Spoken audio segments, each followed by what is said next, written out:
Oi, tudo bem? Paz do Senhor Jesus. Espero encontrá-lo bem nessa quarentena aí que estamos passando. E nós vamos para mais um devocional sobre visitar as famílias da Bíblia.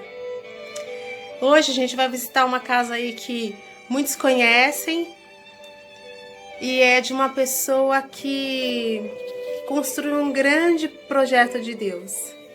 Essa pessoa construiu isso aqui, ó. Viemos visitar a casa de Noé. O significado de nome Noé é conforto ou descanso. E eu tô aqui com a minha Bíblia. Se vocês puderem, abram aí em Gênesis 5:29. Diz assim: Este nos consolará dos nossos trabalhos e das fadigas de nossas mãos, nesta terra que o Senhor amaldiçoou. Gênesis 5:29. Se você puder, depois anote aí. É muito interessante porque quando Deus ele orientou Noé a construir a arca, Noé poderia ter se rebelado, poderia ter falado para aquele povo assim: olha, vamos fazer uma passeata, vamos contra o povo, contra o governo, vamos realmente incitar o povo a que eles se revoltem contra o que está acontecendo. Mas não, Noé obedeceu e Noé somente fez o que Deus pediu para ele fazer. Ou seja, ele foi totalmente submisso à liderança de Deus. E naquele tempo não era fácil andar com Deus, porque a Escritura diz que eles eram uma cultura marcada pela maldade sem precedentes.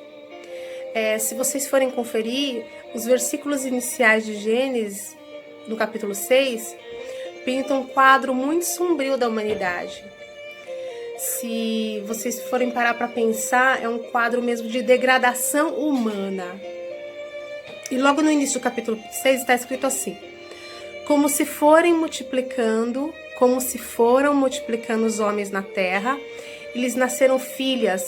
Vendo os filhos de Deus que as filhas dos homens eram formosas, tomaram para si mulheres, as que entre todas mais lhe agradaram. Então assim, a gente via que estava um mundo realmente cheio de iniquidade. E por esse motivo, Deus orientou a Noé que fizesse a arca.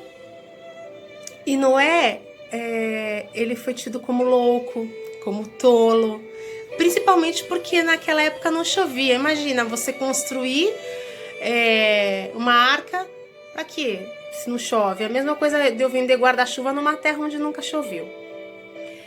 E se a gente for parar para pensar, olhando para a família de Noé, a gente vê como característica positiva nele que Noé, ele se preparou. Então a preparação é muito importante para cumprir os planos de Deus aqui nessa terra. Talento é algo bom? Mas preparação é melhor ainda. Tudo que você se prepara, que você programa, pode perceber que vai melhor. Noé era justo. Noé, ele não se contaminou pelo comportamento da sociedade. Hoje nós percebemos, até mesmo nos nossos modos, que muitas vezes a gente anda conforme dita as regras da sociedade. Eu preciso ter um aparelho melhor de tecnologia, eu preciso ter essa roupa da moda. Ou seja, a gente vai andando conforme dita a sociedade. Noé não fazia isso. Noé era íntegro, ele vivia conforme aquilo que ele acreditava, que era em Deus. Noé, ele era paciente.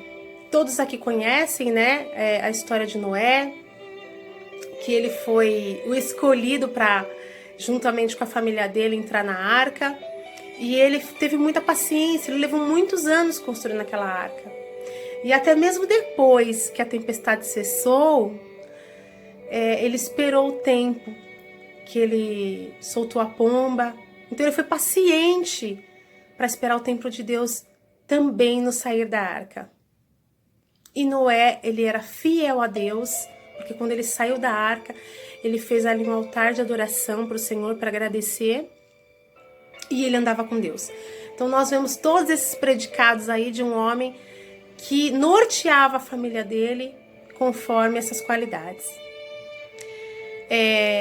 E a gente pode ver nesse contexto todo 3 pilares muito importantes para a gente se embasar. Um é a verdadeira fé que ele tinha em Deus, né? A fé verdadeira não é somente um pensamento positivo em Deus. Ela não é um salto no escuro. Noé mostra que a fé ela tem base, né? Ela tem um fundamento. Mesmo que ele não seja visível, mas ele tem um fundamento. E o nosso fundamento é Deus. O segundo pilar é que ele tinha uma fé verdadeira e visível. Então, quando ele construiu a arca, ele olhava com os olhos de Deus, não com os olhos humanos. Então, a fé dele era visível aos olhos de Deus. Porque muitas vezes a gente não entende, a gente não consegue enxergar aquilo que Deus já visitou, aquilo que Deus já preparou. Né? Então, essa tarefa não foi fácil para Noé, mas era genuína no sentido de ser visível e verdadeira. E o terceiro pilar é uma fé perseverante. Hoje nós vivemos um tempo, entre aspas, de crise, né? Nessa pandemia. A crise não é só na saúde, a crise é na economia, a crise é no psicológico, no emocional. Então, nesse tempo de crise que ele tinha, antes do dilúvio, ele já vivia aquela crise porque a sociedade estava corrompida. E ele tinha uma fé perseverante, porque se a gente não tiver uma fé perseverante, a gente vai junto com a onda da crise. E somente pela fé perseverante que ele começou a trabalhar e não parou. Você imagina, ele trabalhando ali naquela arca e as pessoas deveriam zombá-lo, xingá-lo de vários nomes, até mesmo desdenhá-lo, porque é bem interessante, né? Aquele que trabalha, às vezes muito, ele é muito perseguido por aquele que não trabalha, né? Os incomodados que não fazem acabam assolando aqueles que fazem. A gente vê isso muito hoje em dia também. Então, esses foram os predicados que a gente pode encontrar aí na família de Noé, visitando essa casa. Só que ele também tem algum pontinho negativo.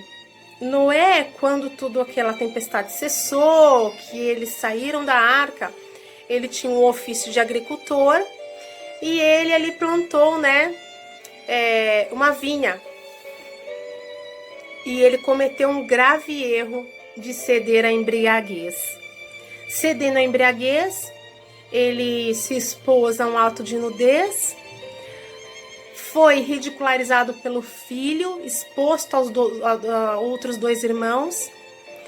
Esses outros 2 irmãos, honrando ao pai, o cobriram e não foram amaldiçoados como aquele outro irmão que foi lá e desonrou o pai. Então, o que a gente vê hoje também em muitas famílias o consolo em coisas erradas. Eu vou comemorar aqui a vitória de uma ascensão. Vou tomar aqui um vinho, uma cerveja, algo assim. Eu não tô aqui com julgamento, né? Não é isso que a aplicação da história de Noé para nossa vida. Mas a aplicação da história dele é que o ato de embriaguez dele trouxe consequências graves para a geração, né, futura. Ficando nu ali na tenda, né? A embriaguez, ela gera uma falta de domínio próprio. E isso destrói muitas famílias até hoje. A gente vê que esse ato da embriaguez, seja por bebida alcoólica, ou seja por algum outro vício, ele destrói famílias. E nessa história da família de Noé, a gente viu ali que depois de tudo que Deus fez, né, dizimando toda uma humanidade e preservando somente a família de Noé, eles caíram em erro novamente, fora de regras, né? Então, o que fica de aplicação para a nossa vida? Que hoje pouco se fala sobre a importância de ter uma liderança sólida e centrada na palavra de Deus nas famílias. E isso faz com que as pessoas, os membros familiares, busquem alento em coisas que não são pautadas naquilo que Deus tem como plano pra gente. A história de Noé, ela não é apenas sobre a salvação da família de Noé, mas ela é sobre a nossa também, né? A arca, ela torna-se uma parábola da salvação. Na arca só havia uma porta para os bichos e para a família de Noé entrar. Não tinham várias portas. Então, da mesma forma, hoje é somente uma porta para a nossa salvação. E essa porta é Jesus Cristo. Ele é o caminho, ele é a verdade, ele é a vida. E ninguém pode entrar, exceto por meio dele. Jesus é a nossa única esperança. Somente ele poderá nos livrar da morte eterna. Então, se você ainda não aceitou a Cristo como seu real e suficiente Salvador, pense sobre isso. A porta ainda está aberta. Fica essa reflexão, essa aplicação aqui para a nossa vida. A porta ainda está aberta. E eu quero deixar aqui para você uma reflexão mesmo. Se a gente for comparar os dias de Noé com hoje, tem muita semelhança, né? Que lição a gente pode aprender com essa comparação, comparando aos dias de Noé e aos dias que a gente vive hoje? Então, esse foi o devocional de hoje, sobre a família de Noé. E agora eu te peço que a gente possa orar para que os predicados da família de Noé também sejam como nossos predicados e que nenhum tipo de embriaguez tome conta da nossa vida. Amado e bondoso Deus, nos ajude, Senhor, a não ceder às pressões à nossa volta, Pai, para que possamos viver da mesma maneira que o mundo vive, meu Deus. Dê-nos força, Senhor, como família, para permanecermos firmes na Tua vontade. Ah, Senhor, mesmo quando ela parecer loucura para o mundo, meu Deus, mas que nós possamos, Senhor, estar embasados naquilo que o Senhor tem para a nossa vida, porque sabemos, Senhor, que tudo isso vai acabar, não se limita a esse mundo, mas o nosso melhor está na eternidade. Deus, nos ajude também a viver em paz e segurança, sabendo que o Senhor governa todas as coisas. Que mesmo em dia de fortes tempestades, Senhor, de crises, de pandemias, que nossa casa seja um lugar seguro, onde vamos em verdadeira harmonia. Livra-nos, Senhor, de comportamentos errados, displicentes, inconsequentes, que possam trazer vergonha, Senhor, ao Teu nome, dor e sofrimento sobre a nossa família, Pai. Senhor, em nome de Jesus, que é o nome sobre todo nome, é que nós oramos e agradecemos. Amém. Que Deus te abençoe e que Jesus seja a tua porta de salvação. Deus abençoe.